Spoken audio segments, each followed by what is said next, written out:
மதுரையிலேருந்து ஒரு வழியாக சென்னைக்கு கிளம்பியாச்சு. நாங்கள் பிளான் பண்ணி வந்தது என்னமோ 2 நாள் தான்.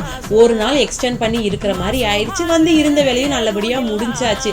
முடிச்சுட்டு இப்போ ஒரு வழியாக சென்னை கிளம்பிட்டோம். வரும்போது இந்த கீப்பாலம் மேப்பாலத்தெல்லாம் பார்த்துட்டு அவ்வளோ எக்ஸைட்டடாக ஹாப்பியாக வந்தேன். போகும்போது அவ்வளோ கஷ்டமாக போச்சு. அடுத்து உங்களெல்லாம் எப்போ பார்க்க போறேனோ அப்படின்னு நினச்சிக்கிட்டே போனேன். அதுவும் இல்லாமல் கூட கொஞ்சம் ஃபீலிங் ஏற்றி விட்ட மாதிரி வண்டி வேற தமுக்கம் பக்கம் திருப்பிட்டாங்களா. தமுக்கம் மைதானத்தை பார்த்துட்டு இன்னும் கூட கொஞ்சம் கஷ்டமாயிடுச்சு. பிஃபோர் மேரேஜில் அந்த இடத்துக்கு நம்ம எத்தனை தடவை வந்திருப்போம், இப்போ ஒரு தடவை கூட போக முடியல அப்படின்னு சொல்லிட்டு அப்படியே கஷ்டத்தோட பார்த்துட்டு போனோம். அப்புறம் பார்த்தீங்கன்னா வெற்றி சினிமாஸ் வேற வரும்போது நாங்கள் பிளான் பண்ணிட்டு வந்தோம், ஒரு படமாவது அங்கே போய் பார்த்துடணும் வந்திருக்க அந்த 2 டேஸ்லாம் நினச்சிட்டு வந்தோம். அதுவும் ஃப்ளாப் ஆயிடுச்சு.